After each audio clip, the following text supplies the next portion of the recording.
ये podcast honestly रोने धोने वाली नहीं है। ये एक बहुत ही प्रेरणात्मक कहानी है मेरी कि बचपन जब मैं छोटी थी मुझे स्पीच इशू था। मैं बहुत स्टैमरिंग और बहुत हकला के बोलती थी, यहाँ तक कि शांभवी इतना बड़ा नाम है तो मतलब मुझे बोलने में मेरे आंख में आंसू आ जाता था क्योंकि मैं बोल ही नहीं पाती थी। दी गाइडिंग वॉइस हिंदी में आपका स्वागत है। टीजीवी हिंदी आपके बेहतर भविष्य के लिए और मैं हूँ नवीन समला और मैं हूँ Payal Mittal. The guiding voice platform का फाउंडर एंड चीफ होस्ट यानी व्यवस्थापक और मुख्य मेजबान। और मैं हूँ टीजीवी हिंदी में आपकी को host. The guiding voice Hindi के माध्यम से हम इस दुनिया को कुछ बेहतर बनाना चाहते हैं। हम महत्वपूर्ण बातें करते हैं जिससे कि आपके जीवन और करियर को कुछ बेहतर बना सके। तो दोस्तों, आज हमारे टीजीवी हिंदी वर्चुअल स्टूडियो में मेरे साथ जुड़ी हुई है Shambhavi Singh ji. So Shambhavi, hearty welcome to the guiding voice Hindi. कैसे हो आप?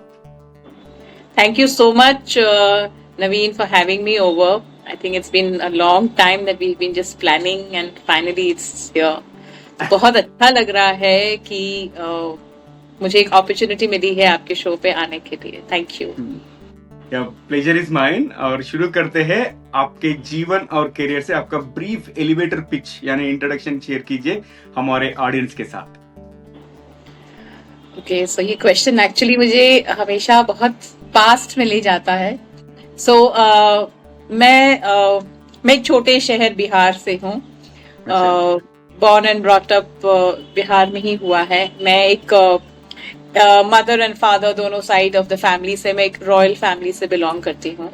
सो हैविंग सेड दैट कि एक रॉयल फैमिली से हूँ तो वो आप एक जो पिक्चरों में हम देख के एक जो इमेज फॉर्म करते हैं कि घर कैसा होगा या कैसा मतलब अपब्रिंगिंग कैसी होगी, तो लगभग मिलता जुलता वो इमेज सही है। बट चूंकि एक छोटे शहर से थी और फैमिली का नाम ऐसा था तो बचपन काफी लिमिटेड था। हम आम बच्चों की तरह घुल मिल नहीं सकते थे। हमारे में बहुत रेस्ट्रिक्शंस था। हम घर पे बहुत अपने गुरु, अपने पेरेंट्स, अपने टीचर्स के साथ बहुत टाइम स्पेंड करते थे।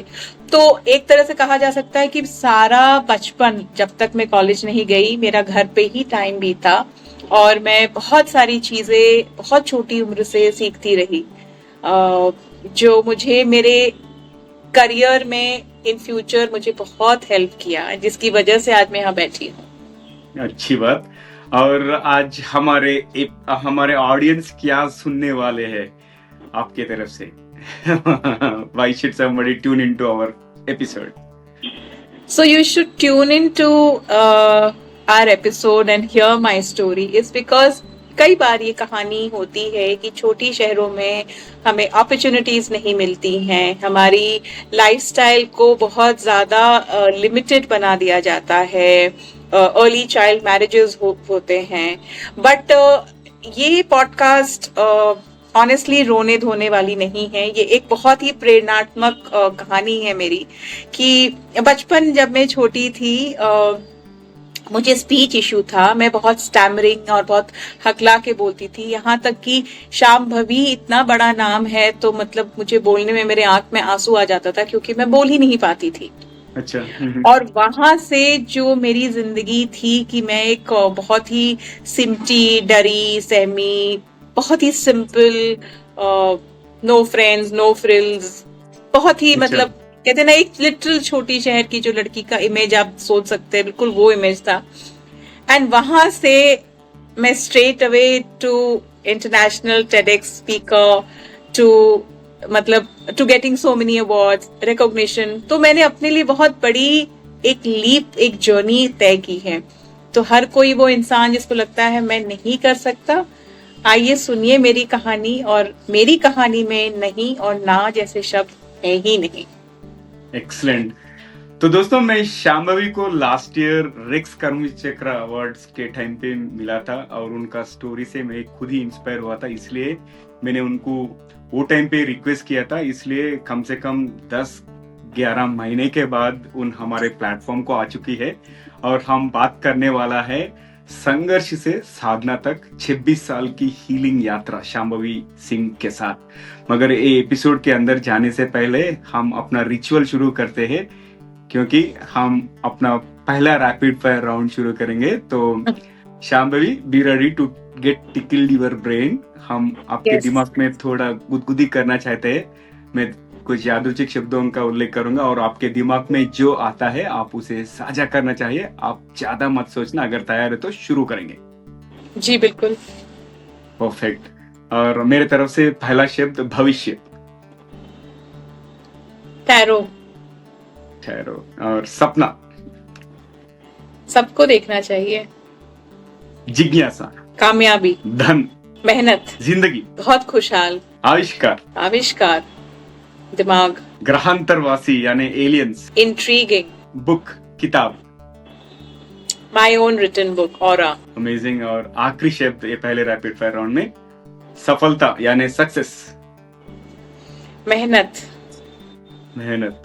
धन को भी मेहनत और सक्सेस को भी मेहनत। अमेजिंग। बिल्कुल। सो पहला रैपिड फायर राउंड में पार्टिसिपेट करने के लिए धन्यवाद। और दूसरा रैपिड फायर राउंड एपिसोड के अंत में करेंगे। जब तक स्टे ट्यून्ड। और शांभवी, हमारे सफर में जुड़ने के लिए बहुत बहुत धन्यवाद। Thank you once again. Thank you. Hindi में आपको फिर से स्वागत है। और आगे बढ़ते हैं। शांभवी, बताइए आपका गाइडिंग वॉइस कौन है? My guiding voice is my inner voice. सच में ये मुझसे बहुत बार पूछा जाता है कि what are you planning next, but it is my inner voice that जो मुझे गाइड करते हैं। मैं शिरडी साईं को बहुत पूछती हूँ एंड उनके साथ कोई रिलीजियस कनेक्ट नहीं है, एक बहुत ही यूनिक कनेक्ट है। जैसे मैं एक इंसान से बात करती हूँ, I actually connect with him. So life में बहुत सारे ऐसे एपिसोड्स हुए हैं जहाँ पे I have had him as my guiding voice. अच्छा। मेरे दिमाग में मैं कुछ सोच रही हूँ और एक आवाज आता, नहीं ये नहीं ये, और एक्चुअली वो मुझे होता हुआ दिखता है। सो द रीजन वाई मैं इतने लंबे समय के बाद आई, क्योंकि वो अंदर से आवाज नहीं आ रही थी कि am I ready, am I there, वो नहीं आ रहा था। और जिस दिन आवाज आया, I messaged you and I said let's do it. Wow, thank you Shirdi Sai Baba ji. और उनका ब्लेसिंग्स के हिसाब से I think we are doing that. और आगे बढ़ते हैं। आपके सक्सेस मंत्रा के बारे में शेयर कीजिए। आपके इस सफर में ऐसे कौन सी 3 चीजें जिसके वजह से आप आज इधर तक पहुंच सके?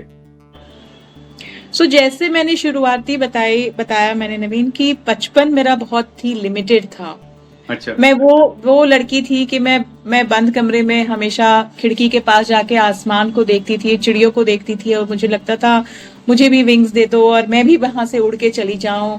क्योंकि रॉयल फैमिली जबकि सुनने में बहुत अच्छा लगता है, और पर हम कॉमन नहीं थे, हम कॉमन बच्चों के साथ नहीं खेलते थे।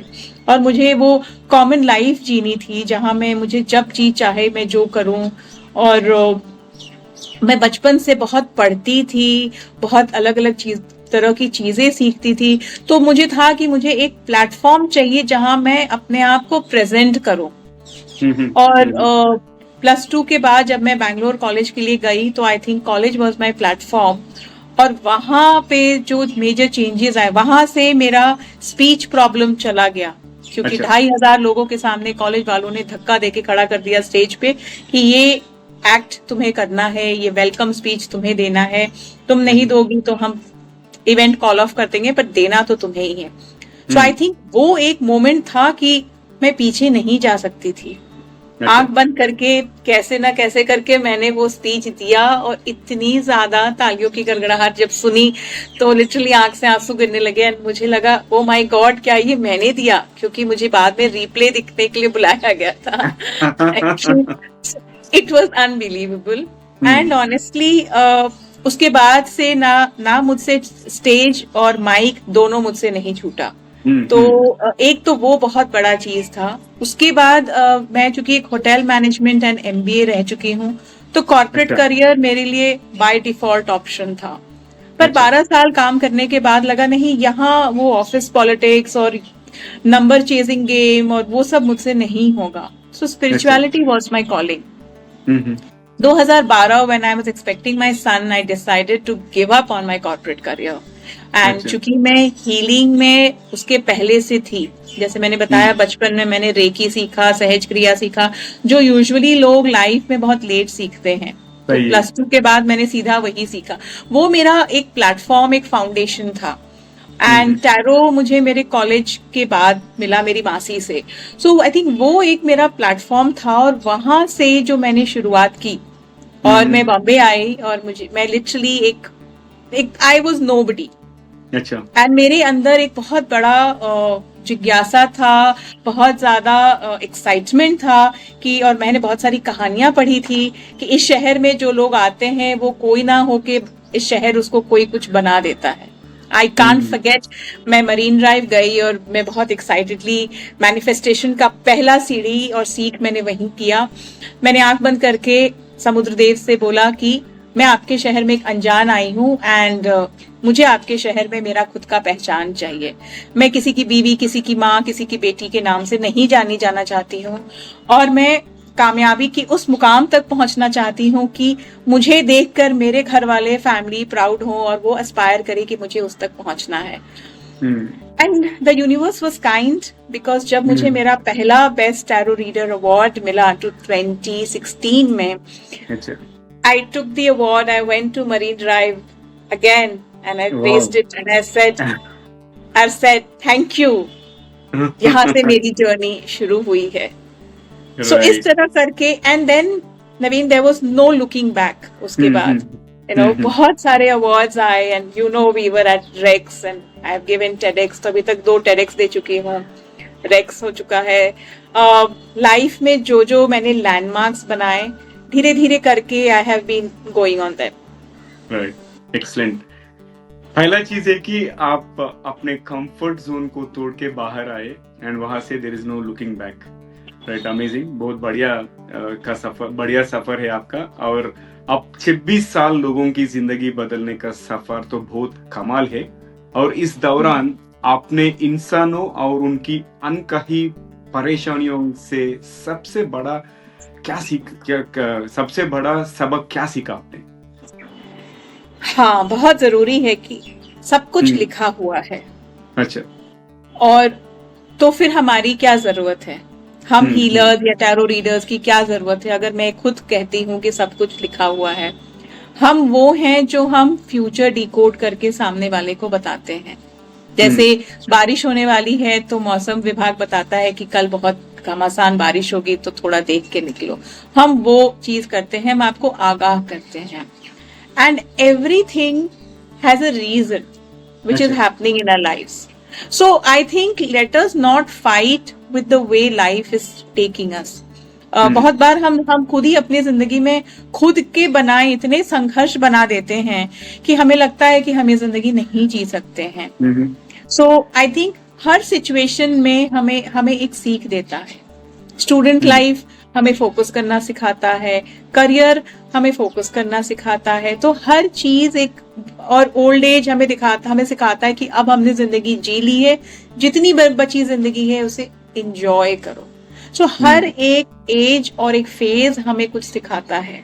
एंड लोगों के प्रॉब्लम सुनने के बाद हमें लगता है कि प्रॉब्लम सबके लाइफ में है, it is just like a scrub, कि हमको आके वो स्क्रब कर रहे हैं। बट जब हम उस प्रॉब्लम के फेज में हो ना, तो प्रॉब्लम पे फोकस करने के बजाय हम और अगल बगल की चीजों पे अगर फोकस करें तो प्रॉब्लम हमें छोटी लगती है।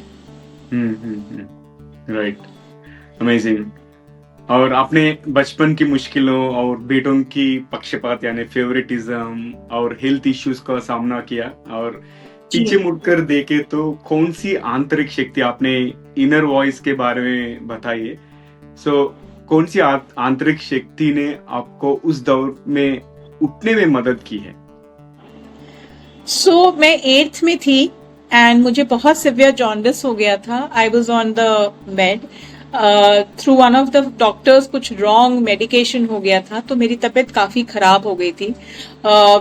लोगों को, फैमिली मेंबर्स को डर था कि शायद मैं बचूं या ना बचूं, वो एक कश्मकश चल रही थी। अच्छा। क्योंकि मैं 1.5 दिन तक या 1 दिन तक मैं सोई थी, मैं उठी ही नहीं थी, तो लोगों को बहुत टेंशन हो गया था।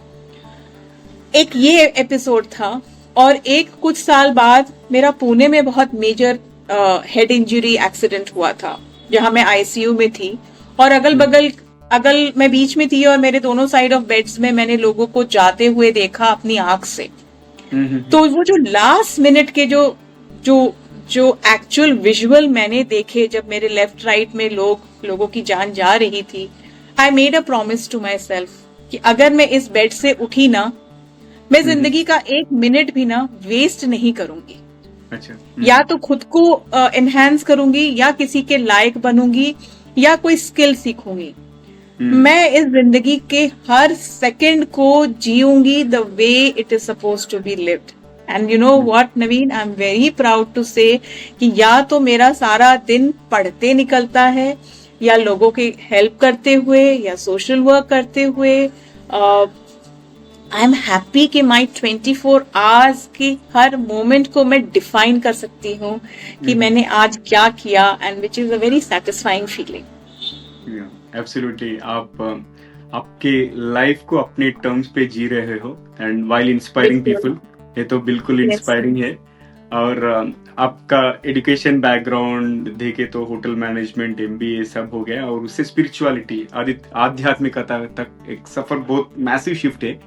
सो वो कौन सा टर्निंग पॉइंट था जिसने आपको इस राह पर चलने के लिए प्रेरित किया? So what happened? Take us, dive us deep into it.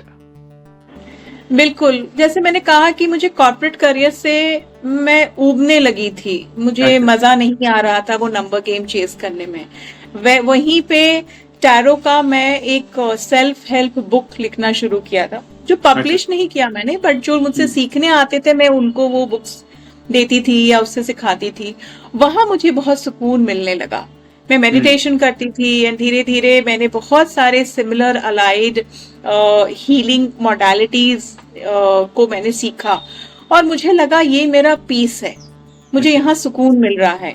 मैं अगर किसी की तकलीफ अगर हटा दूं, और कोई मुझे आके गॉड ब्लेस बोले, या थैंक यू बोले, या कोई स्माइल कर दे, तो मुझे लग रहा था ये मेरे लिए ज्यादा बड़ा कमाई है as compare to that 1 lakh और 2 lakh cheque that my company gave me. तो इट मेड अ शिफ्ट कि अगर करना ही है कुछ, भगवान ने ह्यूमन बना के भेजा है, आई थिंक वो ह्यूमैनिटी को लाके let me be of help to others rather than chase career. तो सभी करते हैं, पैसा सभी करते हैं, एंड पैसा, if you are true persistent, अगर आप चीजें रोज कर रहे हैं तो वो पैसा तो आ ही जाएगा। So I was chasing behind contentment more than money. अच्छा, राइट। और बहुत लोग जिंदगी के मकसद खोजने में संघर्ष करते हैं, which means they find it difficult to find the purpose in their life, right? मगर आपके नजरिए से कोई अपनी आत्म खोज और आध्यात्मिकता की यात्रा कैसे शुरू कर सकता है?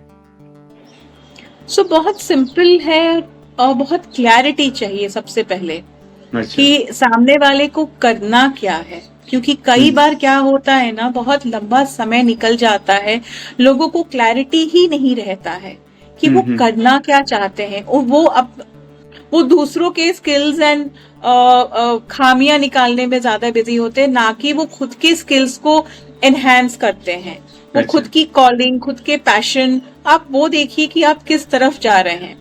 जैसे आई रिमेम्बर मेरी एक मैं स्केचिंग सीख रही थी बीच में, कि अच्छा। मुझे स्केचिंग का बहुत शौक है, पर मुझे नहीं आता था। तो मेरी जो टीचर थी वो मुझसे छोटी थी, पर अच्छा। वो उसको मैं देखती थी, पूरी जुनून से वो करती थी, घर वाले अगेंस्ट थे वो, पर उसके काम में जो सफाई या जो खूबसूरती आती थी, वो मुझे समझ में आया कि इंसान जब तक उसमें डाइव डाउन नहीं करेगा वो उसको नहीं आएगा। आज अच्छा। 26 साल के बाद जब मैं बैठकर आज ये पॉडकास्ट बोल रही हूँ, तो मैंने भी अपने आप को बहुत नैरो डाउन करके बहुत फोकस्ड रखा है। डिस्ट्रैक्शंस बहुत थे। लोग कहते थे अरे 2 लाख की नौकरी छोड़ दी, क्या कमाती हो, क्यों करना है, ये जॉब ले लो, वो जॉब ले लो, डिस्ट्रैक्शंस बहुत थे। But I would always think and come back and से नहीं, मुझे यही करना है। मैं जब रात को सोती हूँ ना, मैं बहुत सुकून से सोती हूँ कि आज एक गॉड ब्लेस मैंने कमाया है, और वो गॉड ब्लेस मुझे बहुत बड़ा है, वो God bless as compare to any other money coming in. Great. और आगे बढ़ते हैं। आप कहते हैं कि आप सिर्फ सुनते नहीं बल्कि अनकहा महसूस करते हैं, which means you just don't listen but you feel the unspoken. आप जी। कोई ऐसा किस्सा है, कोई स्टोरी है जब इस कला ने किसी के जिंदगी में गहरा असर डाला? Yes, I always remember this. So जब मैं 2012 में मैं मेरे टैरो की शुरुआत कर रही थी, मैं यहाँ के लोकल न्यूज़पेपर में बहुत ज़्यादा प्रचलित थी। मेरे आर्टिकल्स आते थे, मेरे कॉलम्स अच्छा। आते थे, मेरे फ्यूचर प्रिडिक्शंस आते थे। तो यही आईआईटी है, बॉम्बे की आईआईटी यहीं पर है। सो वहीं से एक लेडी ने मुझे कॉल किया और उन्होंने मुझसे चार्जेस पूछे मेरे सेशन के। अच्छा। उन दिनों कॉल्स बहुत आते थे और रीडिंग्स के कॉल और अपॉइंटमेंट्स और सब कुछ, तब मैं अकेली ही करती थी सब। तो मुझे लगा ये एक वन ऑफ द कॉल होगा। एंड आई क्लियरली रिमेम्बर साल की शुरुआत थी, तो usually start of the year is very busy, everybody wants to know कि मेरा आने वाला साल क्या होगा, बर्थडे मंथ क्या होगा। तो मैं बिजी थी। आई रिमेम्बर वो कॉल आया, मैंने उन्हें चार्जेस बताया।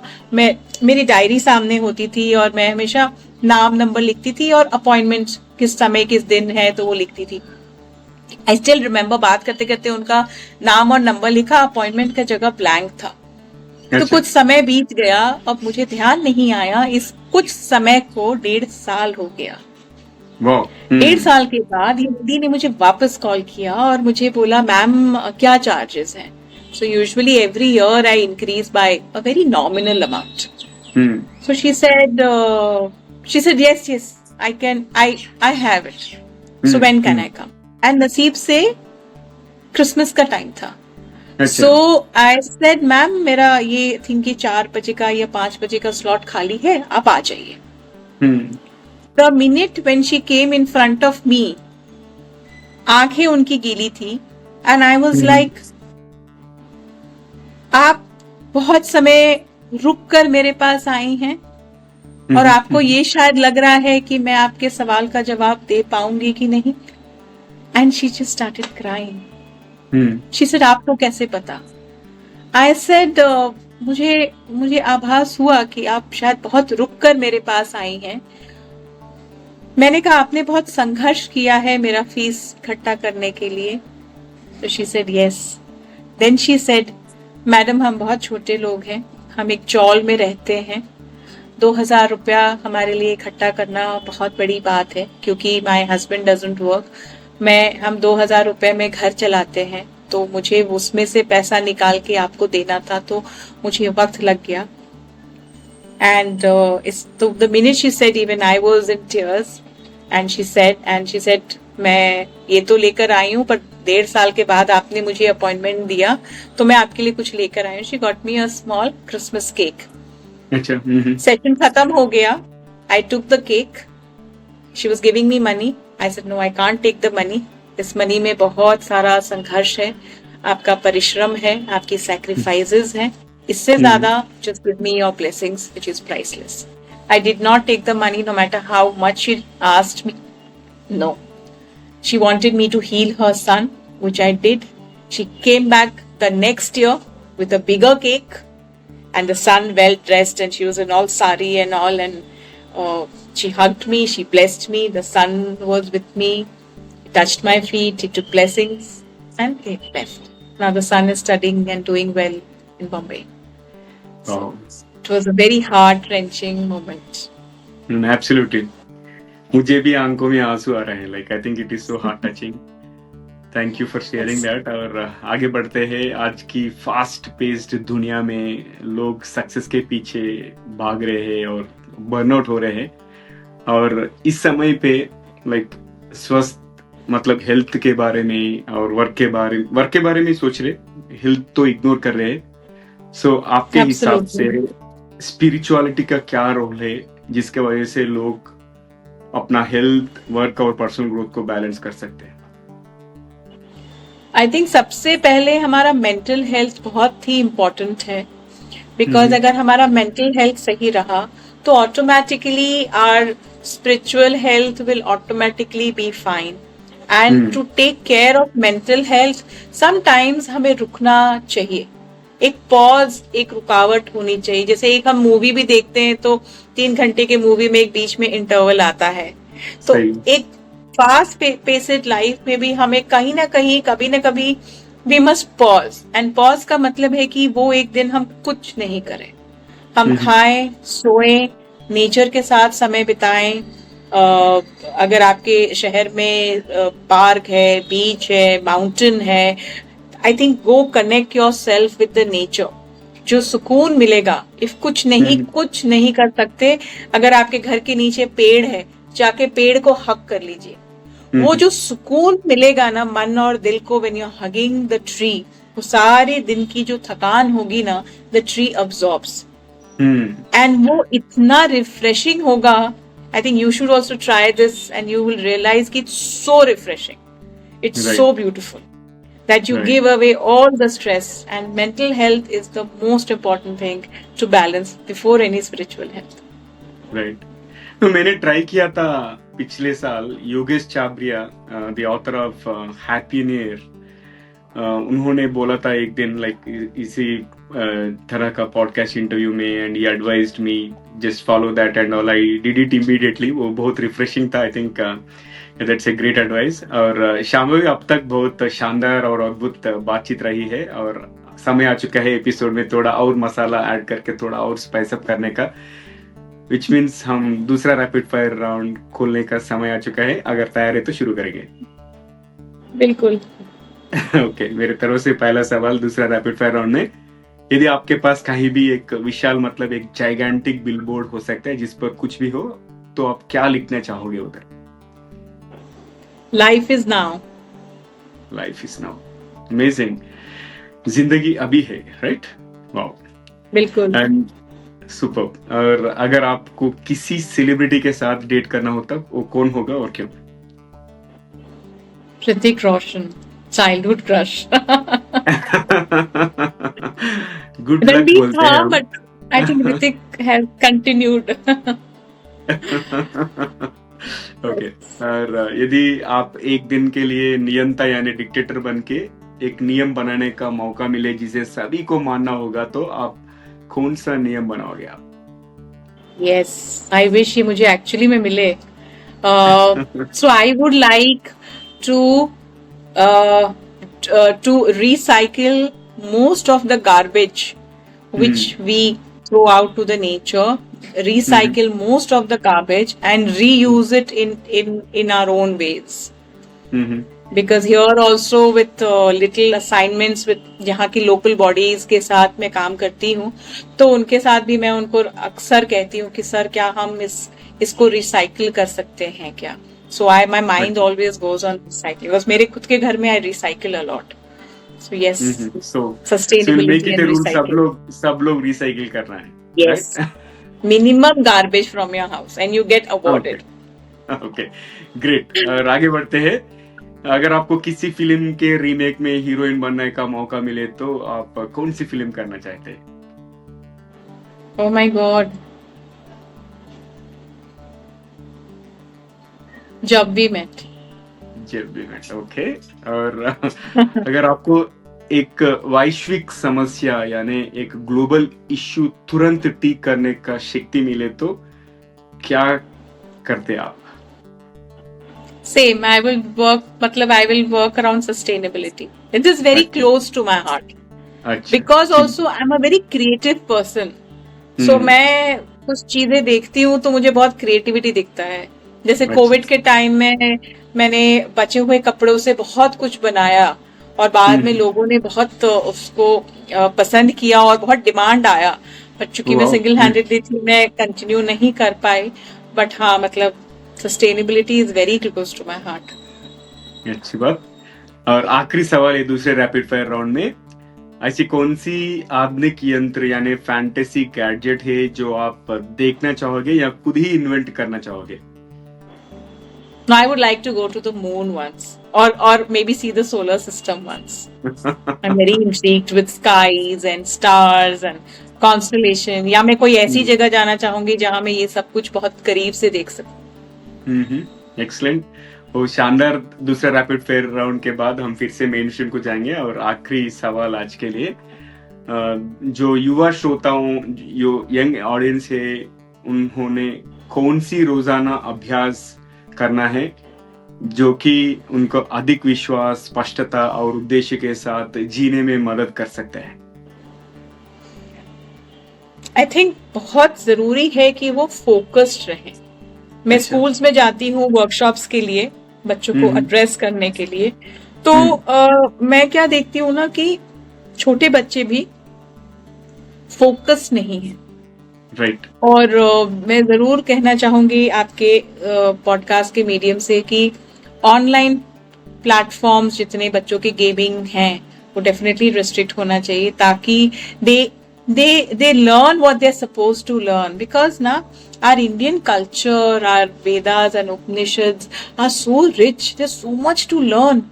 और जब मैं छोटे से बच्चे को देखती हूँ तो मुझे लगता है what a waste। मतलब एक सिंपल सा गायत्री मंत्र भी नहीं आता है हमारे बच्चों को। सो गीता के कितने पाठ हैं वो नहीं, मतलब लाइक द बेसिक्स जिसके हम इतना प्राउड फील करते हैं। सो आई थिंक दैट बहुत बढ़िया सा एडवाइस है। एंड शांभवी, आपसे बात करके बहुत अच्छा लगा। And the wait is worth. और आपको टीजीवी हिंदी में इंटरव्यू एक्सपीरियंस कैसे लगा? Thank you so much. बड़े ही इंटरेस्टिंग क्वेश्चंस थे, totally out of the box, like literally one had to think and then answer, and very interesting, very craftly decided questions. मतलब ऐसे क्वेश्चंस है कि अगर मैं कुछ बताना भूल गई तो आपके क्वेश्चंस ऐसे थे कि वो पार्ट ऑफ माय लाइफ या वो experience I was able to bring forth and share with you. So very thoughtfully and very nicely crafted questions. Thank you. Thank you so much. और हम फ्यूचर में बहुत सारे एपिसोड्स करेंगे, और मैं एक ही विश करता हूँ, more power to you, keep transforming lives. Thank you so much once again हमारे इस सफर में जुड़ने के लिए।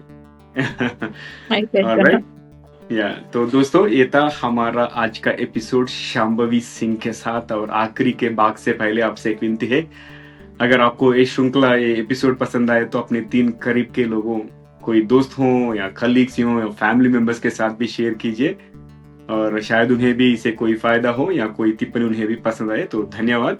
और अब सुनते हैं आज का सामान्य ज्ञान।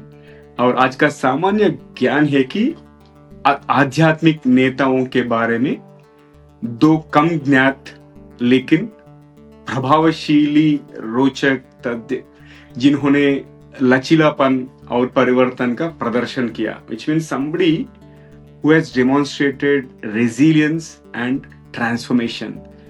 2 पावरफुल स्पिरिचुअल लीडर्स के बारे में हम बात करेंगे। और पहला लिस्ट में आता है कि स्वामी विवेकानंद, जिन्होंने पूरी दुनिया को प्रेरित किया। कभी आध्यात्मिक उन्होंने बचपन में अत्यधिक गरीबी से जूझ रहे थे, और पिता की अचानक मौत के बाद परिवार के पास कोई आमदनी नहीं थी, और वे कई बार भूखे प्यासे माइलों किलोमीटर्स चलते थे काम की तलाश में। लेकिन इन्हीं कठिनाइयों ने उन्हें मजबूत बनाया, और वो पूरी दुनिया के लिए आध्यात्मिक ज्ञान का दीपक बने। So which means he has gone through rough childhood. इसके लिए उन्हें एक बहुत सा बड़ा नाम भी मिला, and today many people treat him as role model, right.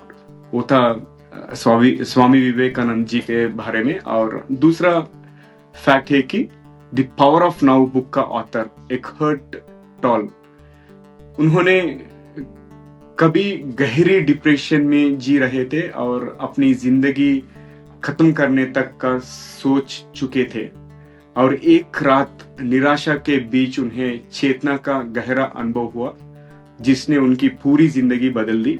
और यही पल उनकी शिक्षाओं की नींव बना, जो आज लाखों लोगों की माइंडफुलनेस और आंतरिक शक्ति की ओर ले जाती है। So this is about Eckhart Tolle. So she is the author of Power of Now, who once thought of committing suicide because of deep depression and all. तो ये था आज का सामान्य ज्ञान। और आपको भी कोई आध्यात्मिक गुरु या कोई बड़ा लीडर के बारे में पता है जिन्होंने रेजिलियंस डेमोन्स्ट्रेट की, और जिनको आप रोल मॉडल करके सोचते हैं उनके बारे में बता दीजिए। अगर आप ये एपिसोड को यूट्यूब में देख रहे हैं तो वहाँ पे कमेंट कर सकते हैं, नहीं तो ऑडियो प्लेटफॉर्म या सोशल मीडिया प्लेटफॉर्म पर भी आप कमेंट कर सकते हैं। तो दोस्तों यही पर समाप्त करते हैं आज का एपिसोड, और टीजीवी हिंदी में ट्यून करने के लिए बहुत बहुत धन्यवाद। अगर आपको कोई प्रतिक्रिया यानी सजेशन है, या अगर आप किसी को हमारे मेहमान करके बुलाना चाहें तो हमें जरूर ईमेल करें। हमारा ईमेल एड्रेस tgvhindi@gmail.com। और मैं हूँ नवीन सामला, आपकी हम सफर, और यही उम्मीद है कि हमारी ये कोशिश कई लोगों की जिंदगी में कुछ अमूल्य बातें पहुंचाए। तो अगले बार तक के लिए नमस्ते और धन्यवाद। तो दोस्तों सुनते रहिए, देखते रहिए टीजीवी हिंदी। टीजीवी हिंदी आपके बेहतर भविष्य के लिए। फिर से अगले एपिसोड में और एक मेहमान के साथ मिलेंगे। जब तक take care, love you all, bye bye.